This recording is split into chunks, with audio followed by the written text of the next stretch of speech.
pocas urgencias oftalmológicas y lo que está relacionado es eh, ojo chico, ojo hipermétrope o cristalino grande también.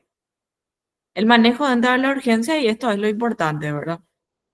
Yo no les voy a pedir a ustedes saber cuáles drogas se usan, a modo solamente de contarles, ¿verdad? Que la droga más antigua y la más utilizada dentro de los hipotensores oculares, eh, ahora mismo ya se usan más las otras también, ¿verdad? Pero la más utilizada de un principio es el timolol, que es de la familia del carvedilol y demás, de la familia de los hipotensores. También están brimonidina, están una familia de fármacos que se llaman análogos de las prostaglandinas, eh, y demás. Inclusive hay hipotensores diuréticos que se utilizan como hipotensores oculares, como son el denominado estazol. Entonces, el manejo de estos pacientes en la urgencia consiste en la colocación de hipotensores tópicos. Por lo general le colocamos todos los hipotensores que tenemos a mano, o sea, prácticamente de las 4 familias que tenemos. Después se le coloca diuréticos osmóticos, que pueden ser vía oral o que pueden ser por vía oral o también por vía tópica, corticoides tópicos, mióticos como la pilocarpina, y ya en un segundo tiempo se puede hacer un procedimiento, ya sea quirúrgico o no, a modo de preservar esa presión normal. O sea, todo lo que se hace en la urgencia oftalmológica es hasta aquí, hasta mióticos, ¿sí? Iridotomía láser y eso se hace en un segundo tiempo porque la córnea tiene que estar transparente para poder hacer este procedimiento. Entonces, primero hacemos todo lo que es tratamiento conservador y luego ya pasamos a lo que son tratamientos quirúrgicos o tratamientos de tipo láser.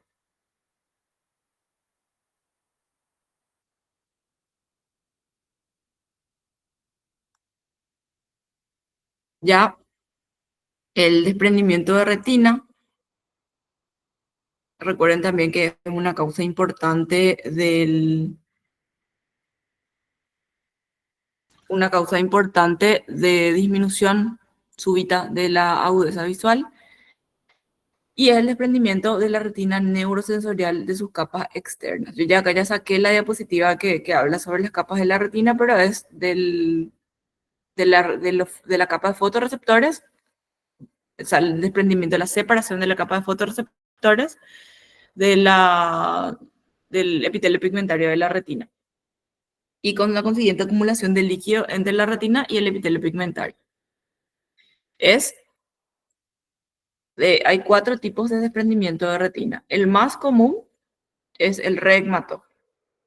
Otro tipo de desprendimiento es el traccional. Tenemos también el seroso y el mixto. Entonces, desprendimiento de retina más común, desprendimiento regmatógeno. El desprendimiento regmatógeno es cuando tenemos una ruptura en la retina. Esto hace que el líquido pase de la cavidad vitreal al espacio subretiniano. Regma significa ruptura. Y podemos tener diferentes tipos de rupturas que van a aumentar el riesgo de tener un desprendimiento de retina regmatógeno.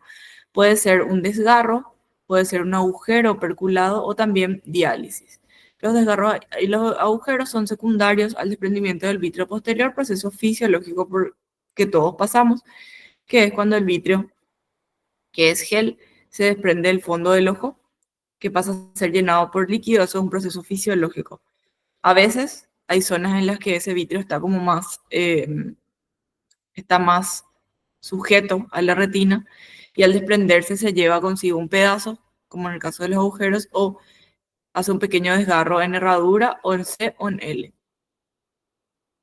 y las diálisis suelen ser más frecuentemente productos de traumatismos oculares. Un paciente con desprendimiento de retina puede presentarse en el 60% de los casos con síntomas premonitorios. Un paciente que dijo que vio fotopsias, que son flashes de luz, o bien moscas volantes, así como vemos estos gusanitos, que todos podemos tener igual en situaciones normales sin tener un desprendimiento de retina, pero los flashes de luz sí son más típicos como síntomas premonitorios del desprendimiento de retina. Y luego ya una vez que se da el desprendimiento de retina, podemos tener un defecto del campo visual como una sombra o un telón que se cae, es lo que describen los pacientes. Puede ser también total en el caso de que el desprendimiento de retina sea total.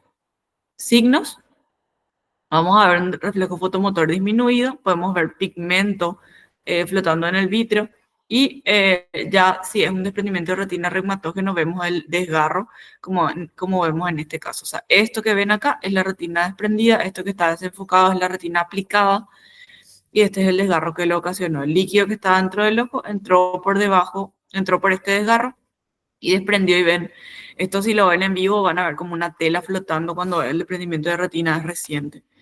Aquí vemos otro desprendimiento de retina mucho más grande con el desgarrito pertinente. La profilaxis en el caso de que tengamos un desgarro y todavía no tengamos un desprendimiento de retina o lesiones que predispongan a la aparición de desgarros es una fotocoagulación con láser. Puede ser de tipo Jack, de tipo argón o diodo. Depende de ciertas características como tipo, tamaño y localización. Acá vemos un esquema gráfico de cómo se hace el láser y esto ya es un láser real en una lesión. Esto es un desgarro. Y esto es el láser en una lesión que puede degenerar el desgarro eventualmente, que es una lesión de tipo látiz o empalizado. El tratamiento del desprendimiento de retina es quirúrgico y dependiendo de la localización se puede elegir un tratamiento un poco más conservador, que es la neumopexia, que consiste en la inyección de gas dentro de la cavidad vítrea. También tenemos una cirugía un poco más antigua, que es el cerclaje escleral, que es la colocación de un anillo de silicona por fuera, a modo de indentar la esclera y así poder llevar la retina, o sea, poder apretar contra la retina. Esto se puede combinar o con aceite o con gas, o también con criopexia.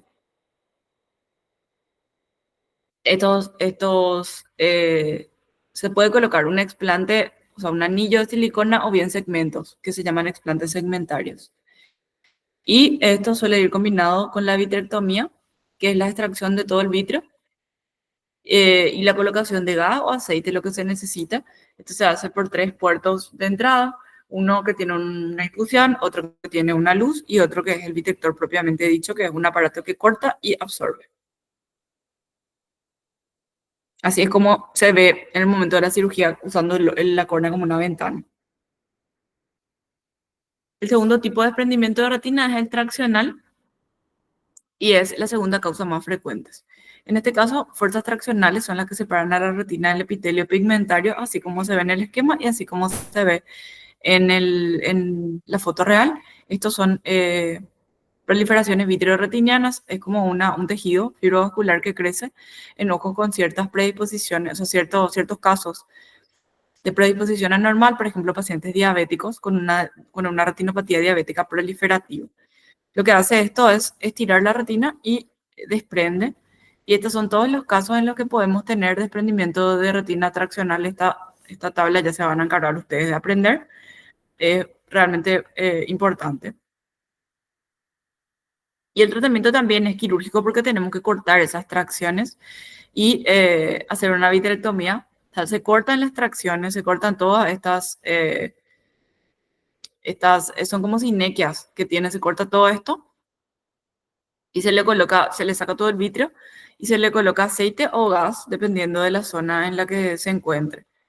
Eh, en, en la parte práctica, estos desprendimientos de retina son un poco más complejos porque generalmente son ojos muy complicados. El paciente diabético no es un paciente fácil, entonces más que el reumatógeno, esto suele ser más difícil de manejar. Y el desprendimiento de retina seroso, recuerden que teníamos 3 tipos: reumatógeno, traccional y seroso. Este es el último. O sea, teníamos también uno mixto, pero este es el último del que vamos a hablar, que es un desprendimiento de retina, pero en ausencia de desgarro o tracción.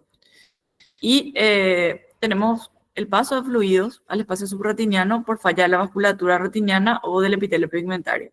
Y está más bien relacionado con enfermedades sistémicas.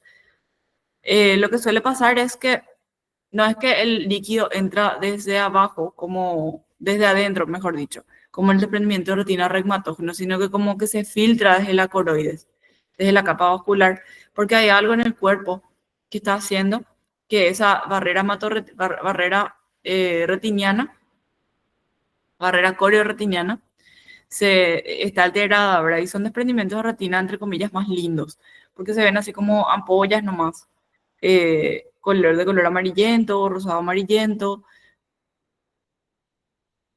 ¿ven? Es como que se ve nomás como que está levantado, desprendimiento seroso. Estas son todas las causas que podemos tener, ¿verdad? La corioretinopatía serosa central es una de las más comunes. Es un desprendimiento de retina justo en la zona de la mácula, un desprendimiento tipo seroso. Es más común en hombres jóvenes, en situaciones de estrés o que consumen corticoides. Y el tratamiento suele ser bastante, o sea, en todos los casos el tratamiento suele ser el manejo de la patología. Por ejemplo, en la serosa central se le dice al paciente que deje lo que está haciendo que es estresante y a veces se puede tratar con diuréticos o bien con melatonina.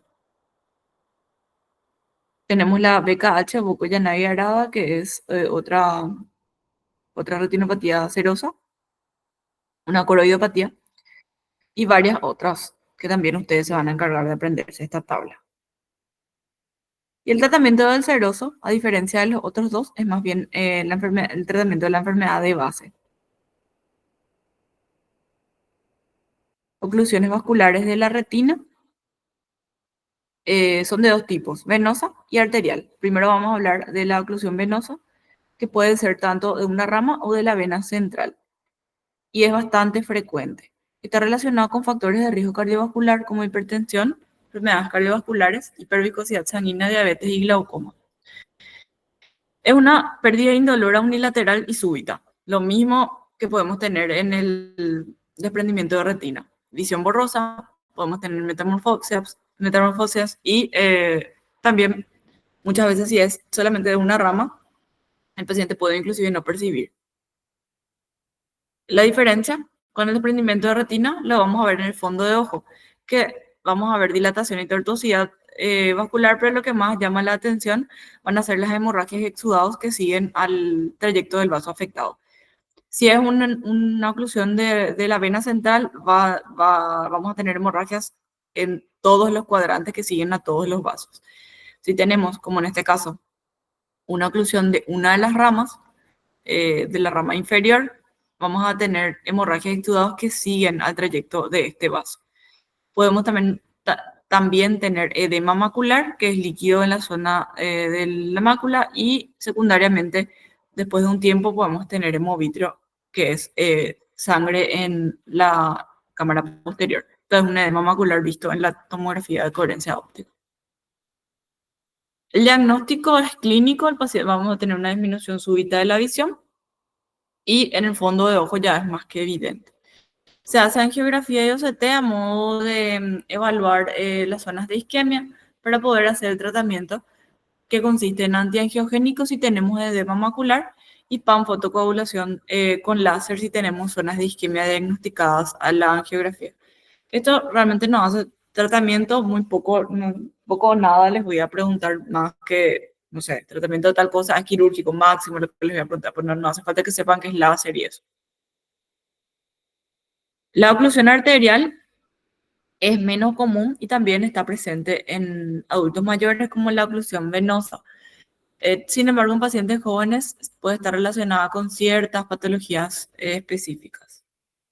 También va a ser una pérdida súbita de la agudeza visual, precedido o no de algún otro síntoma, pero a diferencia de la oclusión venosa, lo que vamos a ver es palidez. Oclusión venosa, ¿se acuerdan? Eran hemorragias, oclusión arterial, entonces va a ser palidez. Es exactamente un infarto de la retina, así como una ACV, así como un infarto cardíaco, así mismo es un infarto de la retina. Acá ven que tenemos un émbolo a nivel de la rama de la arteria central, rama inferior de la arteria central de la retina. Aparentemente es la encargada de toda, de la irrigación de toda esta zona, entonces toda esta zona es la que está isquémica. Y muchas veces podemos detectar la mácula rojo cerezo.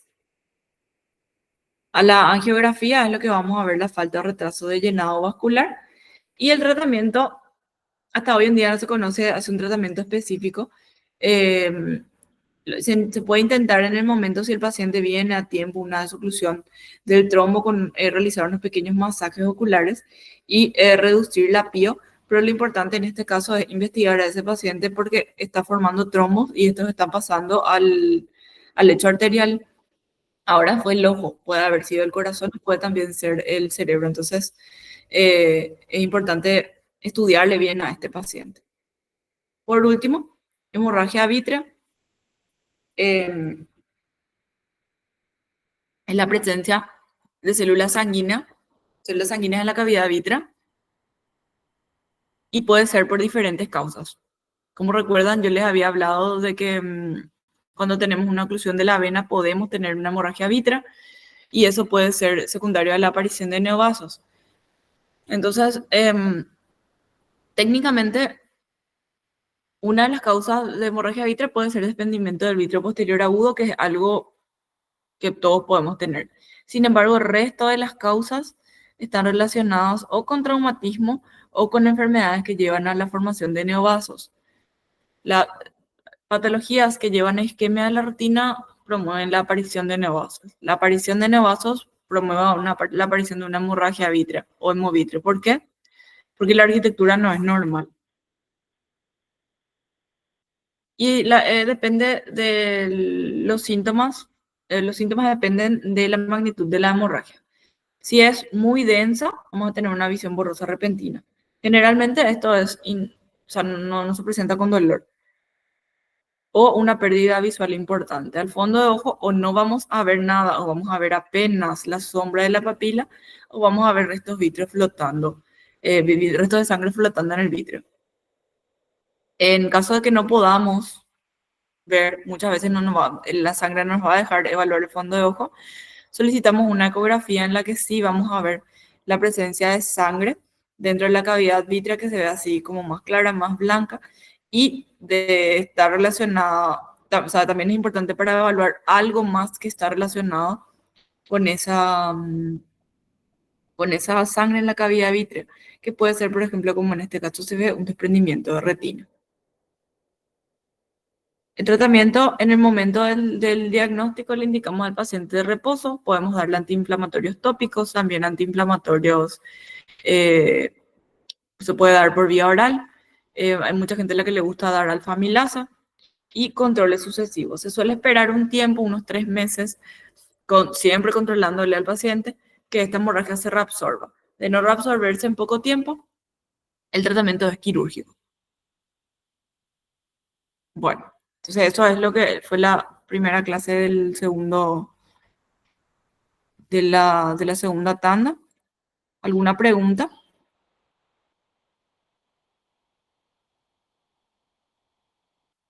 Imágenes. Una imagen puse. Una imagen que es así súper fácil. O sea que súper fácil. Solamente una imagen puse. Si por ahí se me ocurre otra imagen fácil para ponerle, a lo mejor les pongo, pero no va a ser nada muy difícil. Bueno, ¿alguna pregunta? ¿Alguna otra pregunta?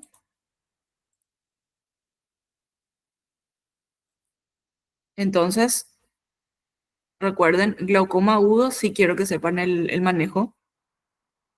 Em, el resto no hace falta, es quirúrgico, no hace falta. Glaucoma agudo, o sea, todas son pérdidas súbitas de la visión. En el glaucoma agudo hay dolor, el desprendimiento de retina, en el hemovitrio, en las oclusiones oculares no hay dolor. Oclusión venosa son hemorragias, oclusión arterial es retina pálida y hemovitrio es sangre, sangre, sangre, sangre.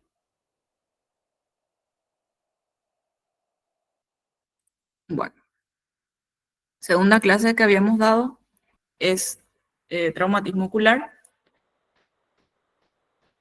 El traumatismo palpebral, recuerden que podemos tener hematoma, equimosis periocular, no suele ser grave, lo importante es ver que el paciente no tenga otro traumatismo asociado como del globo ocular o una fractura de la órbita o fractura de base del cráneo, que es aún más importante. Cuando tenemos una laceración palpebral, la reparación depende de la arquitectura de la lesión. Puede ser de espesor parcial o completo. Recordemos que cuando es de espesor completo, hay que tener en cuenta que la sutura se hace por planos, teniendo en cuenta los diferentes planos. Si no saben, no hagan. Se unen primero las líneas grises del borde palpebral y luego se va suturando por plano el resto del espesor. El tarso, el plano muscular y por último la piel. Si hay pérdida de sustancia, ya vamos a usar colgajos. Esto ya ni yo sé, así que no se preocupen. Todo hace la gente que hace oculoplastia. Y si está lesionado el conducto lagrimal, hay que colocar una sonda que se deja por un tiempo para poder reparar eh, de forma correcta esta zona. Ahora, fractura de la órbita, ¿cuál es la más común? Pregunta obviamente de examen. La fractura más común de la órbita es la fractura del piso de la órbita.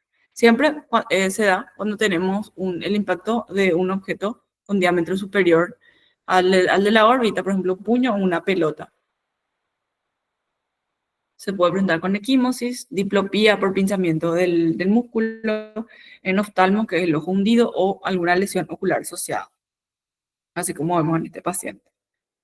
Y el tratamiento, dependiendo del tiempo que tenga y de los síntomas del paciente, puede ser conservador o puede ser también una cirugía que hace la gente que opera órbita, que es la colocación de una malla a nivel del piso. Fracturas de la pared medial es la segunda más frecuente y solamente porque se suele asociar a fracturas del piso. También se presenta con equimosis, con enfisema subcutáneo y dificultad para la abducción. El tratamiento también es la liberación del tejido atrapado y la reparación del defecto óseo. Fracturas del techo son raras, esto no nos vamos a detener. Y pared lateral, que ya se darán cuenta que ni puse, así que solamente fractura del piso, que es la más frecuente. Fractura de la pared medial, segunda más frecuente, se suele asociar a fracturas del piso. O sea, cuando ven un paciente, la urgencia que viene así, con el ojo morado, pues tienen que tener en cuenta que podemos tener desde lesiones del ojo propiamente dicho hasta fractura de órbita. Así que no se olviden nunca de pedirle una tomografía de cráneo, por más de que parezca que no le pasó nada.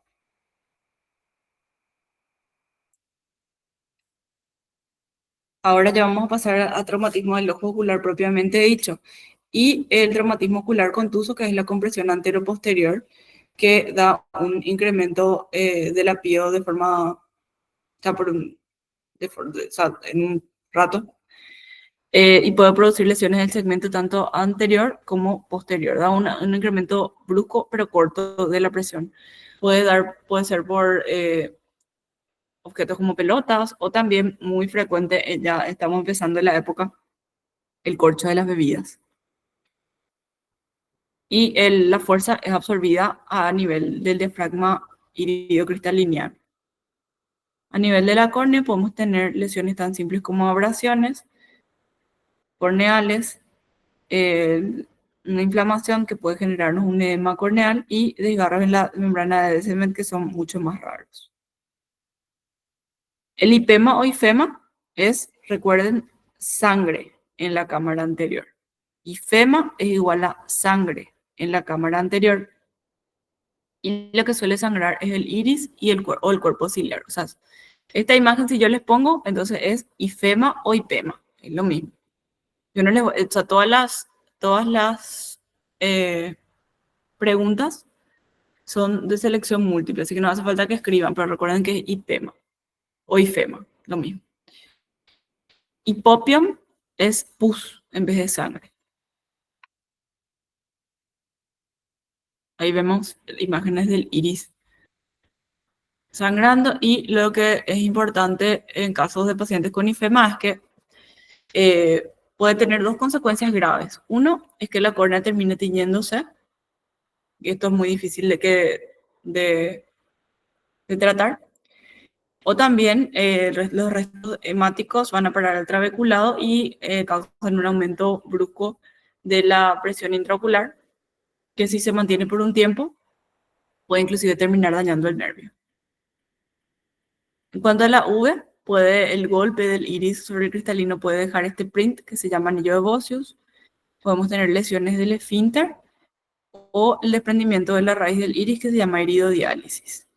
En cuanto al cristalino, un traumatismo contuso nos puede dar catarata, se ve bastante esto.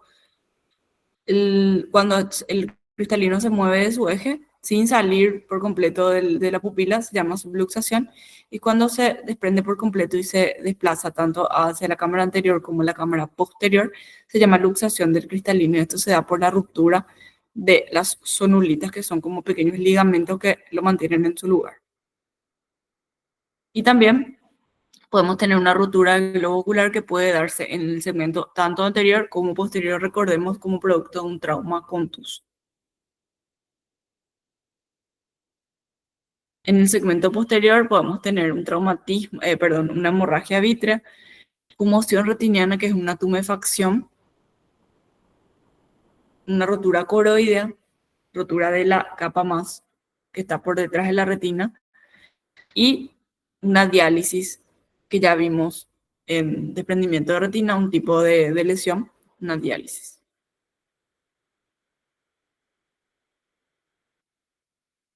Traumatismo penetrante, generalmente secundaria a agresiones, accidentes domésticos, laborales y lesiones deportivas, más frecuente en hombres que en mujeres. Pueden ser a nivel de la córnea laceraciones pequeñas, laceraciones medianas que se tratan con sutura, y también podemos tener algo, o sea, laceraciones en las que tenemos salida del material ocular. Esta ya la reparación depende de la gravedad. Si tenemos una laceración mediana, una simple sutura con unos pocos puntos es más que suficiente. Cuando ya tenemos afectación del iris, tenemos que ver si pasó poco tiempo de esto, se puede reintroducir, pero si pasó más tiempo y el iris tiene zonas con aspecto isquémico o zonas con aspecto, o sea, con riesgo de infección, no vamos a reintroducir, sino que vamos a cortar y reintroducir el resto. Y también podemos tener una catarata, o sea, el traumatismo es muy heterogéneo porque el mecanismo puede ser de diferentes formas. Entonces, cuando tenemos un traumatismo, realmente no sabemos con qué nos vamos a encontrar. También la esclera puede estar lesionada y depende, las consecuencias que tenga dentro del ojo depende de si esta es más anterior o es más posterior. Si es más cerca del limbo, causa menos, es menos dañina de que si se da por detrás, ya que acá esta zona ya tenemos la retina, si hay salida de vítreo, podemos tener un desprendimiento de retina, etc. Y la retina, como ya les dije, podemos tener un desprendimiento de retina por incarceración del vítreo en una lesión escleral, inclusive a nivel que esto, a medida que esto se fibrosa, estira la retina. Cuerpos extraños intraoculares, uno de los mayores riesgos que esto implica para el ojo es que introduce gérmenes, o sea, puede causar una infección intraocular grave, y también dependiendo de la naturaleza del material, de la naturaleza del cuerpo extraño, podemos tener efectos tóxicos dentro del ojo. Pueden encontrarse dependiendo de la fuerza con la que ingresaron en la cámara anterior hasta la retina. Y lo que tienen que saber del cuerpo extraño intraocular, y esto anoten, es que no tienen que hacer resonancia magnética si no saben la naturaleza del cuerpo extraño. Si no quieren que ese cuerpo extraño que está adentro y había sido es metálico, salga despedido y le genere otro traumatismo penetrante. La resonancia magnética funciona como imán. Si este cuerpo extraño es metálico, entró por acá y va a salir por acá volando hacia su resonador. Así que lo que se solicita es, dependiendo de lo que tengamos, si tenemos radiografía nomás, se le puede hacer A veces se ve, a veces no se ve. Si tenemos ecografía, a veces se ve, a veces no se ve. Lo que más sirve para ver un cuerpo esteño a nivel del vítreo lo que más nos ayuda es la tomografía de cráneo. Cuando es metálico se ve mucho mejor porque brilla si es blanco. Cuando es más pequeño, más difícil de ver, pero lo que más ayuda es la tomografía. Lo que no tienen que hacer es resonancia.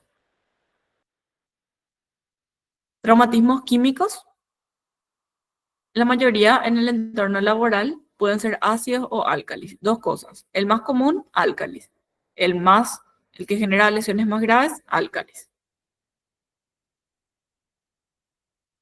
¿Por qué el álcalis da lesiones más graves? Porque tiene mayor penetración dentro del ojo. El ácido suele dar más lesiones a nivel local y el álcalis puede inclusive dañar hasta estructuras profundas. Las lesiones pueden ir desde una necrosis corneal o subconjuntival, úlcera o perforación, eh, como ven, zonas de opacidad corneal, inclusive sin blefarum, que son como sinequias que se forman entre el párpado y la conjuntiva, que cicatrizan mal, o inclusive podemos tener ectropión o entropión cicatrizal. Esto es un ectropión, que es la eversión palpebral por una cicatriz. Probablemente acá el paciente tenía cicatriz y esto se pegó.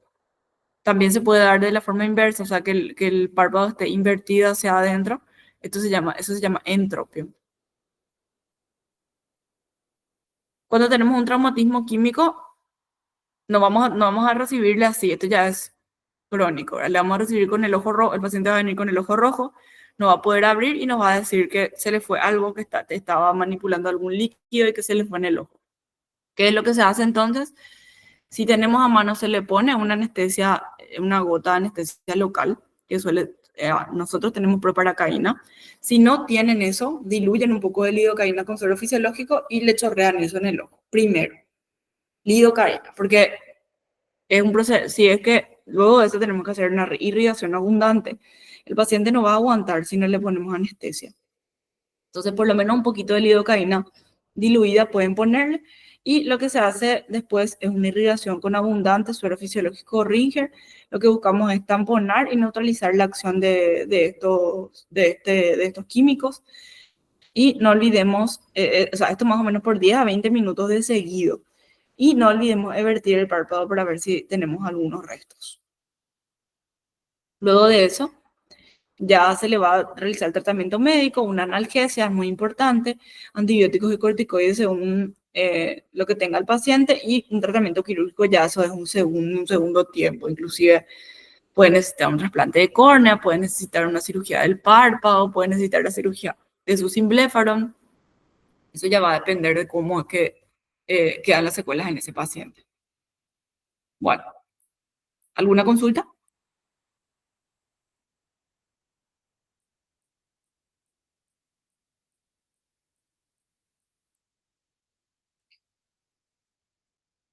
Esta prueba va a ser 100% selección múltiple, es lo que me pidió la universidad, porque en la primera prueba tuvieron muchos problemas para la corrección. Yo quería poner falso y verdadero y selección múltiple, pero me pidieron nomás que sea todo de selección múltiple, porque eh, todo lo que les estoy diciendo es importante. Es demasiado poco. No son muchos slides. Realmente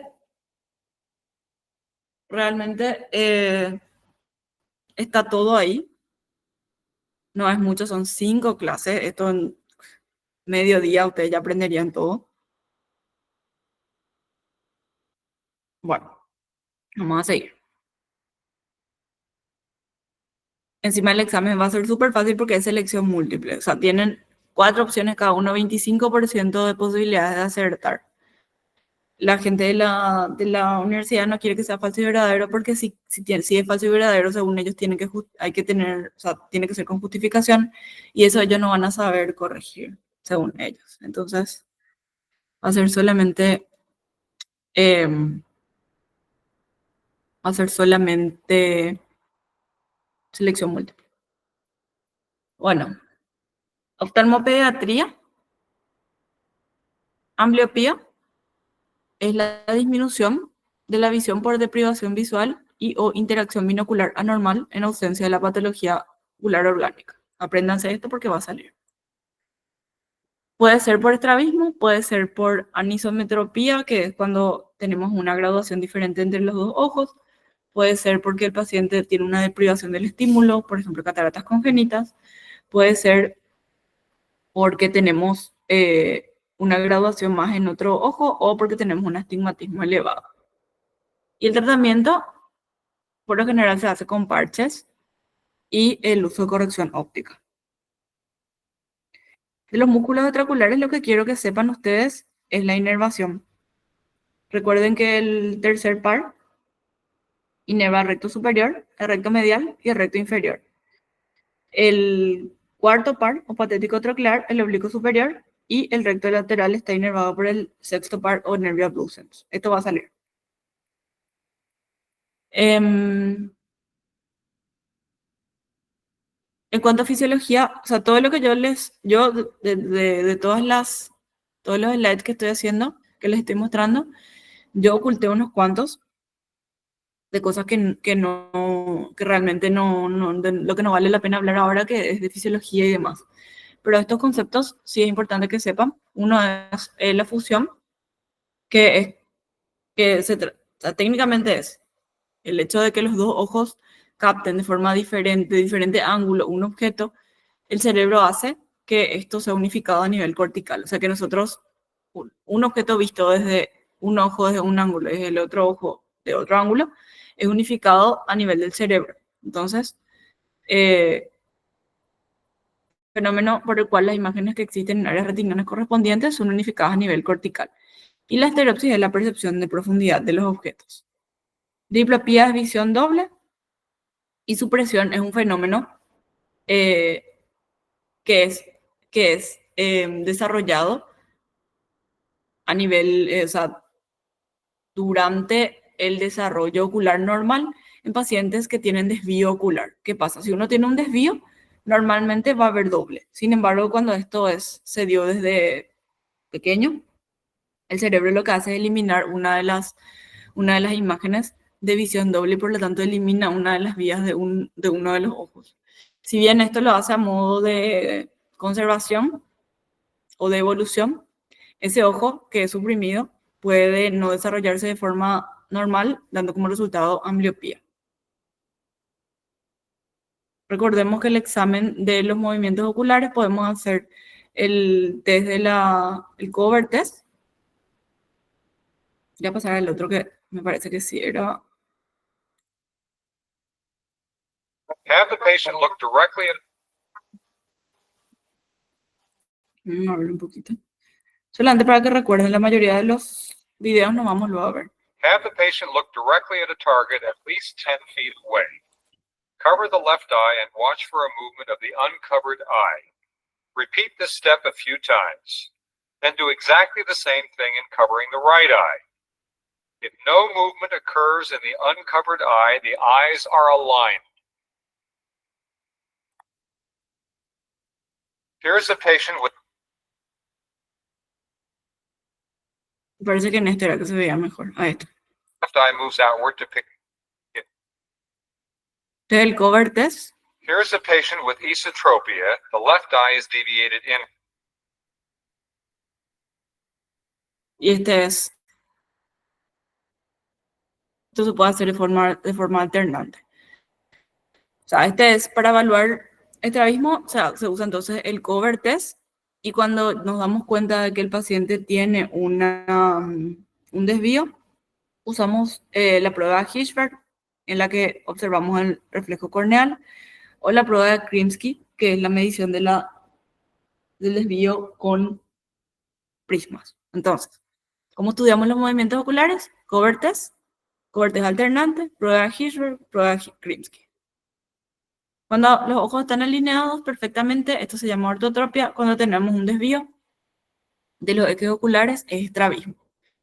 Desvío latente es cuando se desvía a veces, cuando se rompe la fusión, y desvío permanente es cuando se desvía todo el tiempo. El desvío a veces o desvío latente son las forias, el desvío permanente son las tropias.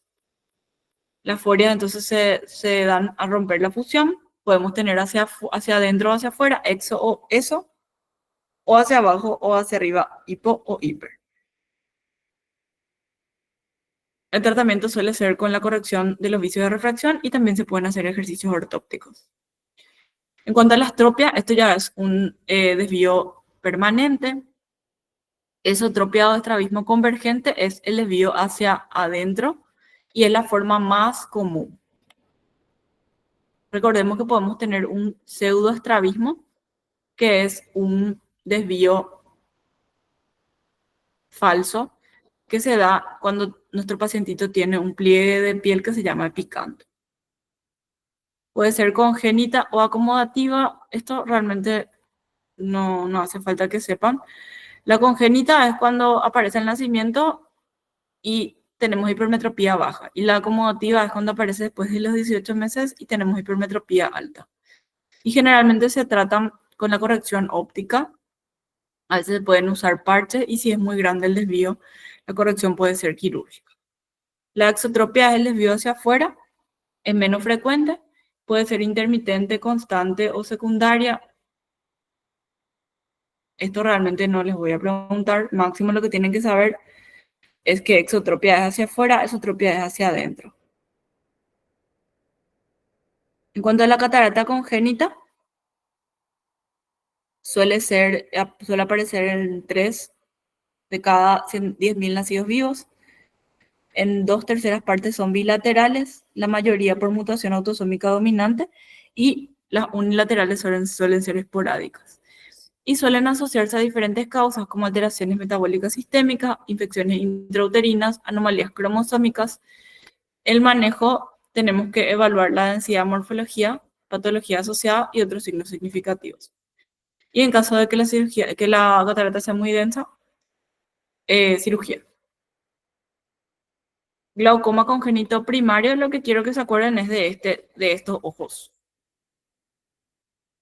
De este pacientito que puede venir con turbidez, lagrimeo, fotofobia, blefarospasmo, o sea, va a venir así. Va a ser un paciente que parpadea mucho, que lagrimea, que nos parece que le molesta algo en el ojo y que la córnea tiene un mayor diámetro que lo normal. Esto es un típico paciente con glaucoma congénito primario. Estos síntomas que quiero que sepan. El manejo, esto es una buena evaluación. En niños el manejo se logra solamente bajo anestesia general y ya procedimientos quirúrgicos que no vienen al caso. Ahora, retinopatía del prematuro, extremadamente importante. Es una alteración de la vasculogénesis y una de las principales causas de ceguera a nivel mundial. Y lo que quiero que sepan es esto. El desarrollo de la vasculatura retiniana empieza a las 16 semanas, siendo los responsables del factor de crecimiento del endotelio vascular y el factor similinsulina. La periferia nasal, o sea, la vasculatura llega a la periferia nasal, al final de la periferia nasal a las 32 semanas. Y se completa en la periferia temporal a la semana 40. Quiere decir que si ustedes, hay un bebé que nace a las 35 semanas y hay que evaluarle para retinopatía del prematuro, se le va a evaluar recién después de la semana 40, ya que en ese momento recién vamos a tener completa la vasculatura retiniana y vamos a poder evaluar de forma correcta. Si nace a las 35, es bien sabido que no va a tener todavía la vasculatura completa. Pero a medida que este pacientito está en la UTI y se va recuperando también, su vasculatura va a ir creciendo. Lo que tenemos que evaluar a la semana número 40, que es cuando le vamos a evaluar a este pacientito, es que no se presente con una alteración, un mal crecimiento de estos vasos. Que la fisiopatología ya les había explicado y esto lo pueden leer sin problema. Los factores de riesgo son bajo peso al nacer, baja edad gestacional, gestación múltiple, oxígeno, transfusiones, anemia, infecciones perinatales, hipercapnia, hipoxemia y factores maternos. Esto es lo importante, porque este es el protocolo del Ministerio de Salud Pública para realización de fondo de ojo en los pacientes. O sea, fondo de ojo recién nacido debe ser realizado en todo recién nacido con peso menor a 1750, 34 semanas o menos de edad gestacional, que recibió oxígeno suplementario, tuvo alguna complicación o restricción del crecimiento intrauterino. Y no se hace al momento de nacer. Y les vuelvo a repetir esto porque nosotros recibimos muchos pacientes o muchos internos que vienen a traer a pacientes que nos dicen, nació ayer y es prematuro y necesitamos que su fondo de ojo para su alta. Y no, no es así. El fondo de ojo se hace en un tiempo establecido, que depende de la semana a la que nació. Si él nació a las 24 semanas, el, el examen se hace a la séptima.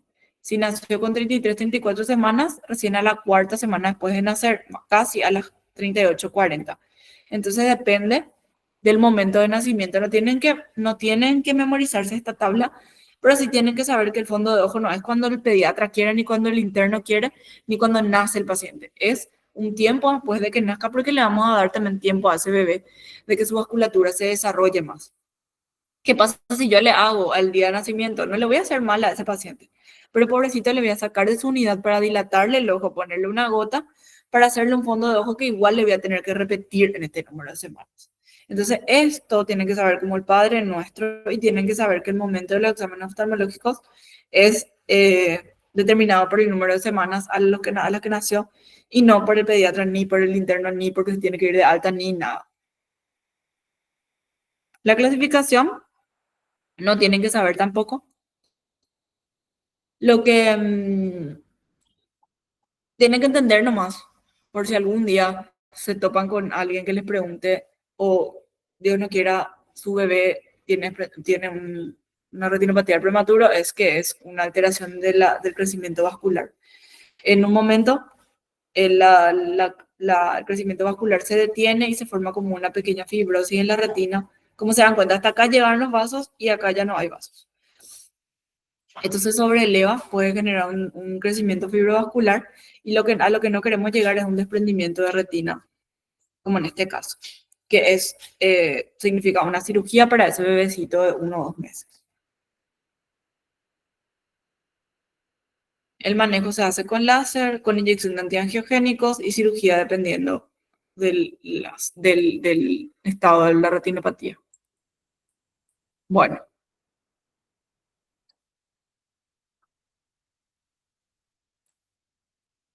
en esto no me detuve mucho porque realmente oftalmopediatría es muy de subespecialista. No es porque Ronaldo me pidió que diga menos slides, porque realmente son 5 clases, es poquísimo para estudiar.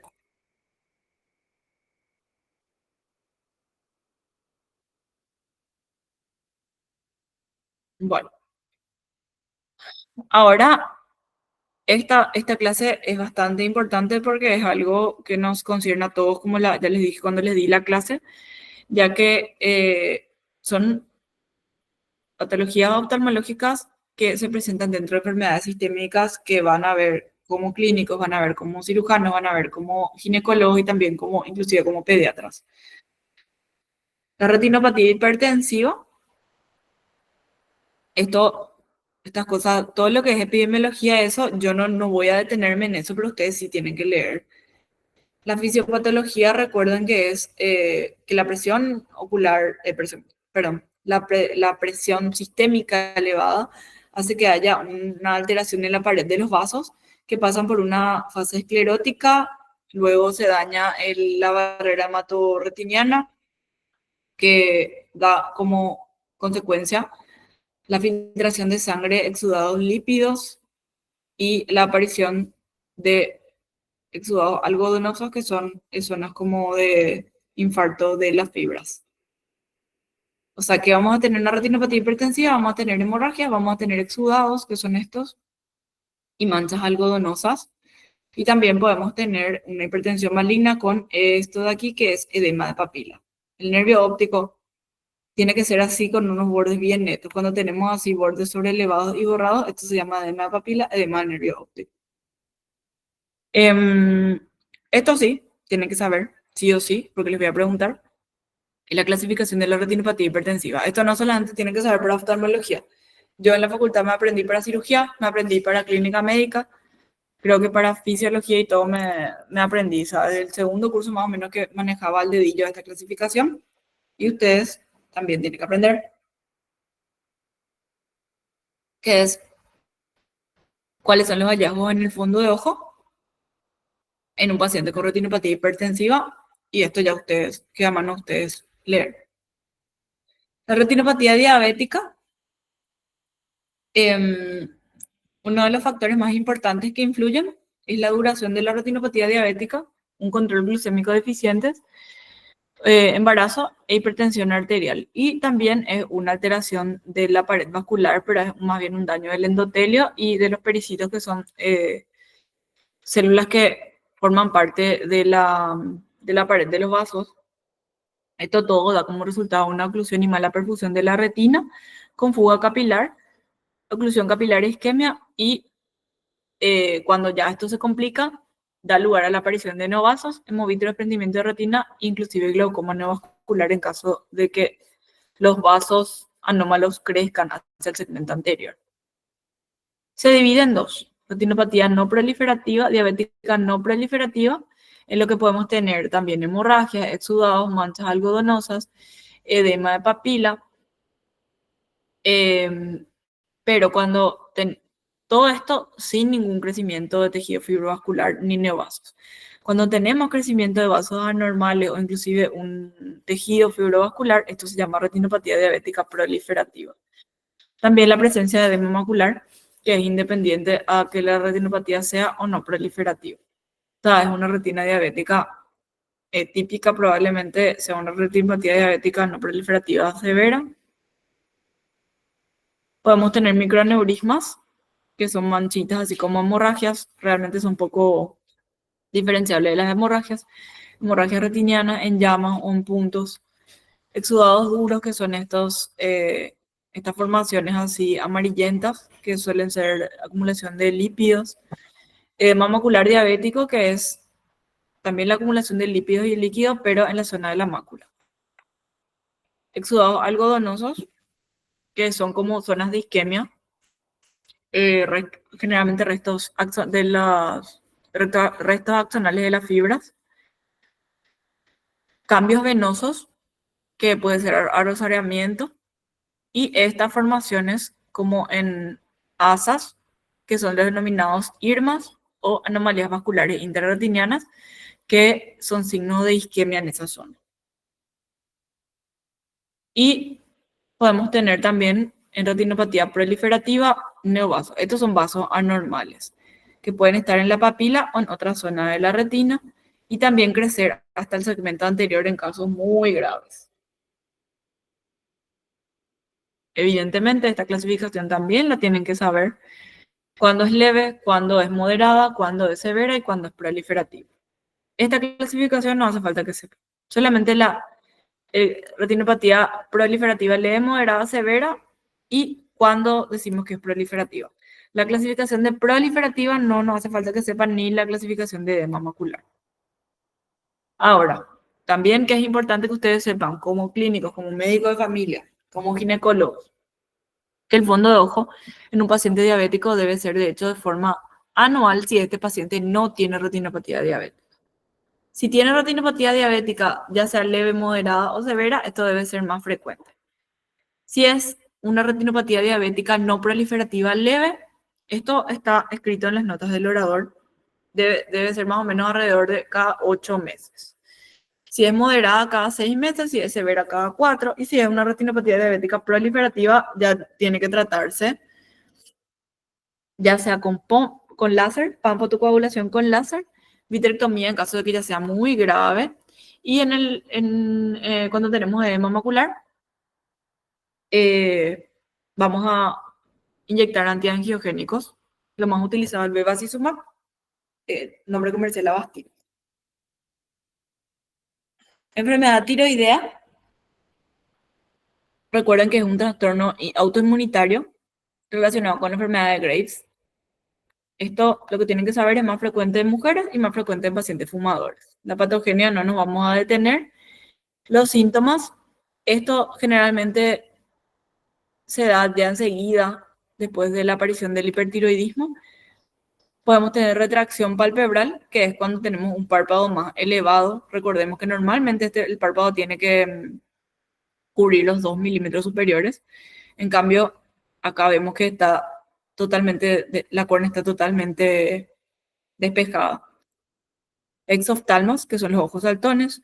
Podemos tener un retraso en la mirada hacia abajo por lesiones musculares. Diplopía, lagrimeo, visión borrosa y lo que es más grave, pero es poco frecuente, gracias a Dios, es la neuropatía óptica, que es por compresión del nervio óptico por los músculos que están inflamados. Generalmente la historia clínica nos ayuda mucho, se le mide al paciente y ya podemos hacer también estudios para evaluar las secuelas.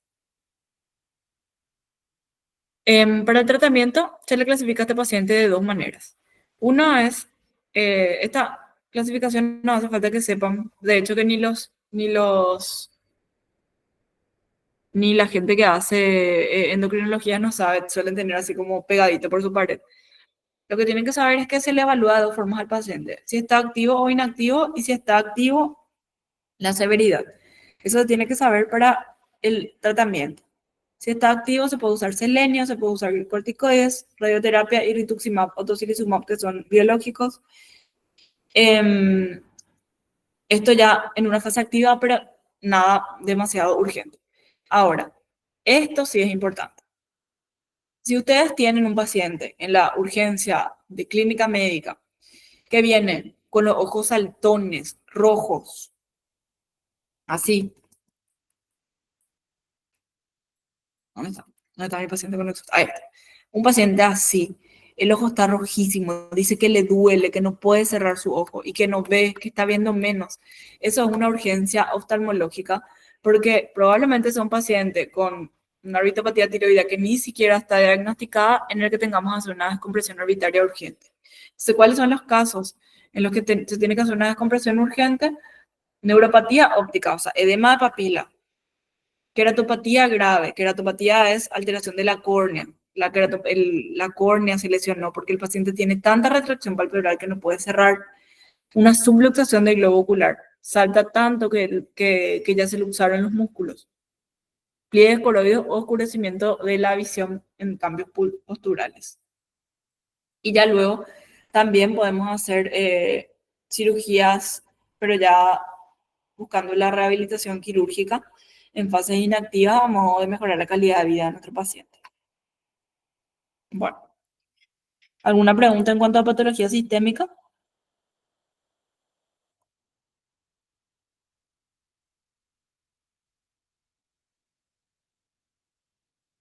Bien, solamente nos queda neurooftalmo, que es la clase de la semana pasada. Aquí también hay unas cuantas cositas importantes. Bueno, recuerden los reflejos. ¿Cuáles son los reflejos pupilares? Tenemos dos. Reflejo fotomotor directo, que es cuando iluminamos una pupila y esta se contrae, pero cuando iluminamos una pupila y se contrae la que iluminamos y también la del otro lado es el reflejo consensuado. Esto es reflejo fotomotor directo y el consensuado del ojo contralateral. Y el reflejo de acomodación, que es contracción de la pupila cuando le hacemos mirar a un paciente un objeto de cerca, porque desencadena la tríada miosis, acomodación y convergencia. Entonces, ¿cuáles son los reflejos pupilares? Reflejo fotomotor directo, reflejo consensuado y reflejo de acomodación. ¿Cuáles son las anormalidades pupilares? Está el efecto pupilar aferente relativo, en la que el daño está en la vía que lleva la información para que se dé la contracción pupilar. ¿En qué casos podemos tener efecto pupilar aferente? Lesiones del nervio óptico, lesiones retinianas extensas, lesiones quiasmáticas o del tracto óptico. ¿Y por qué se caracteriza el ojo enfermo con defecto pupilar aferente relativo? Tiene reflejo fotomotor negativo y reflejo consensuado positivo. Evidentemente, esto es pregunta de examen.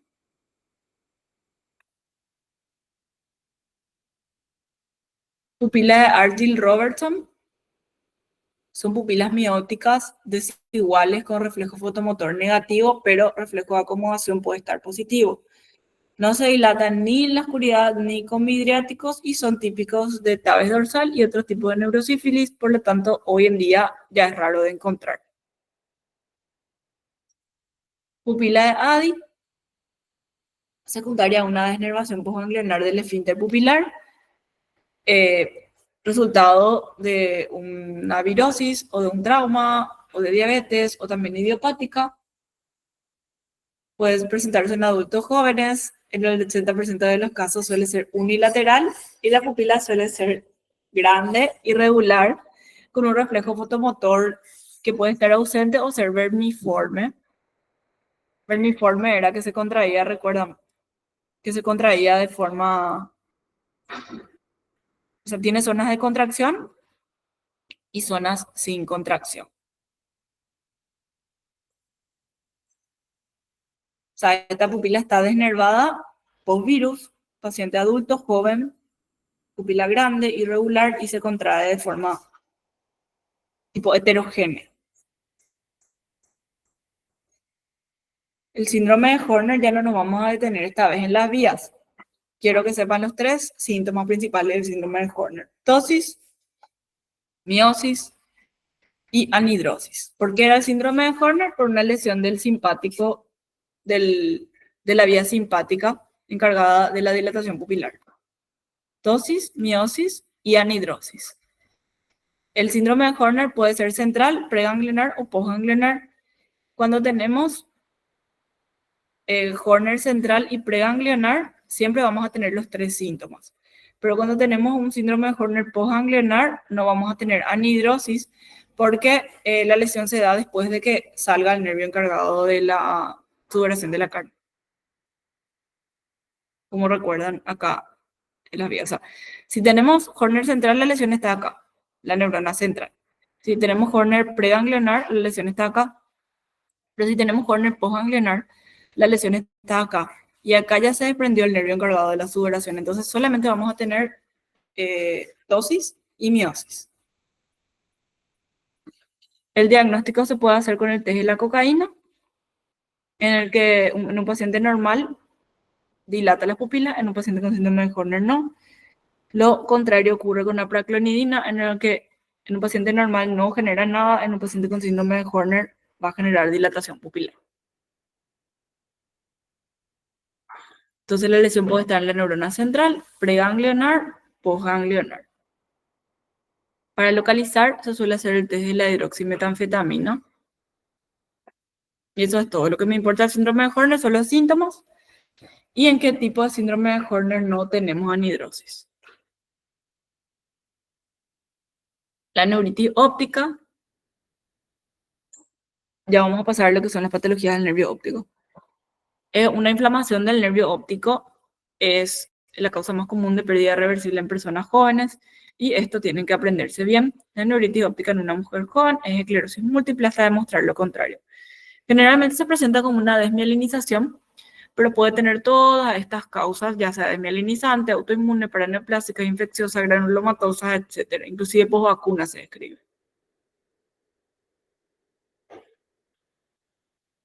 Recuerden entonces que desmielinizante es en mujeres jóvenes y las infecciosas predominan en los hombres.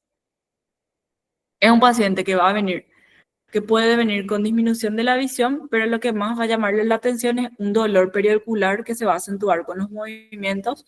Puede ver fotopsias, puede tener una disminución de la agudeza visual, del contraste de la visión cromática y del campo visual, pero al examen oftalmológico vamos a encontrar esto. Recuerden, ¿qué es esto? Edema de papila. Otra vez, ¿qué es esto? Es edema de papila, edema del nervio óptico. Esto es un nervio óptico hinchado. Un nervio óptico normal tiene que tener los bordes nítidos. Esto ustedes tienen que saber.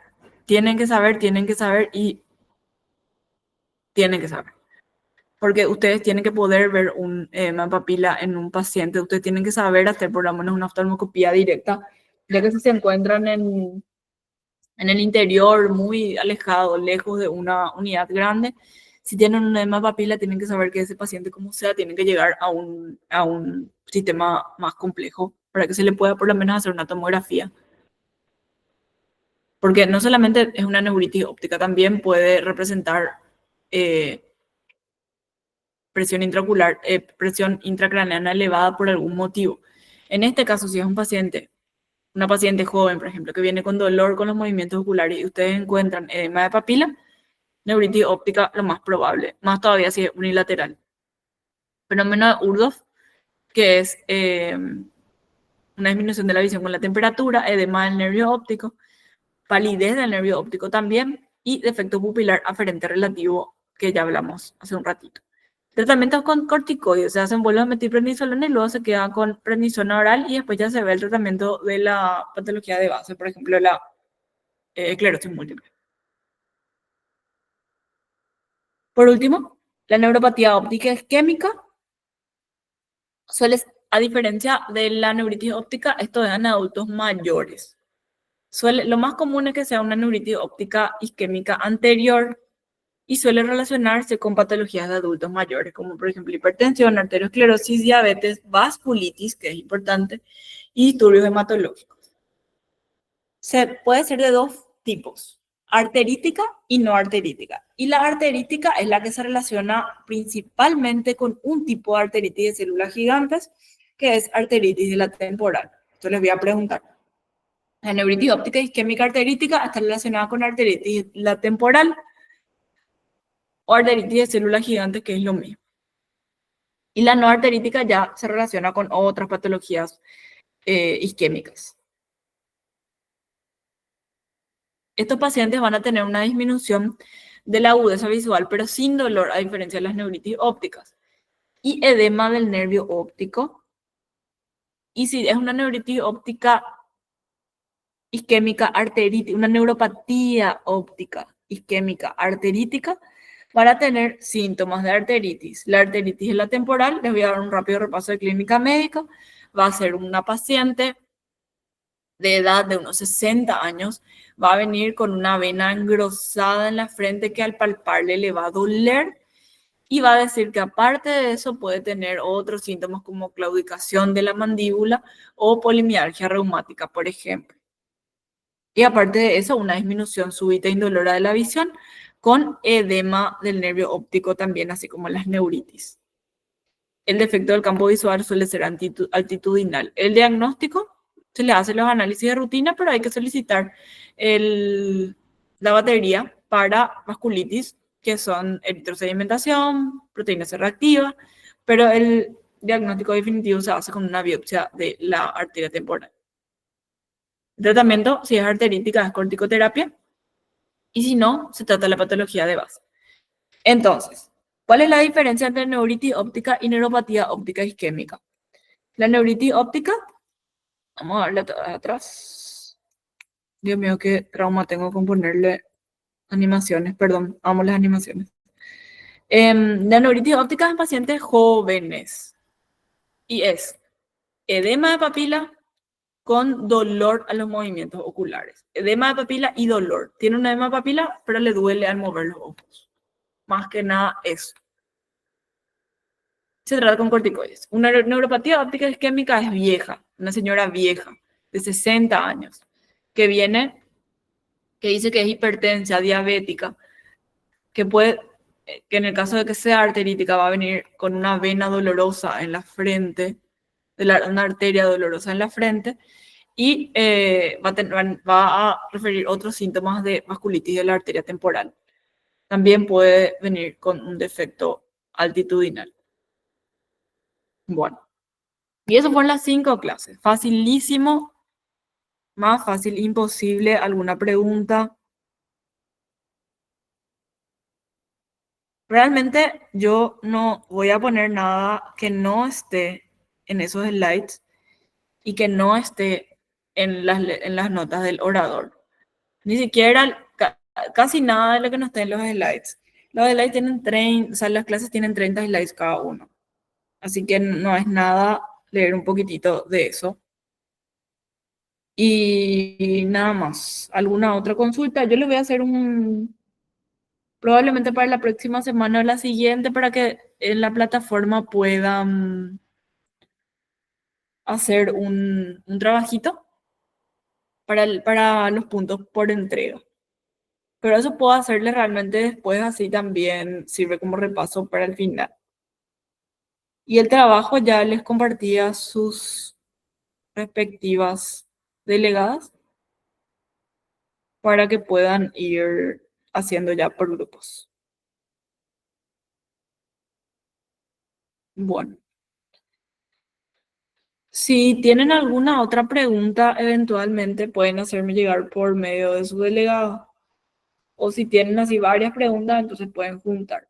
El examen va a ser técnicamente centrado en estas 5 clases. Ya les dije unos cuantos temas de examen. Selección múltiple. Todas las preguntas van a ser de selección múltiple con 4 opciones cada una. 25% de posibilidad de acertar si no saben. Y eso es todo. Entonces, estudien y les deseo suerte y éxitos para su examen. Cualquier cosa, las órdenes. Vayan poniendo sus nombrecitos acá. Buenas noches.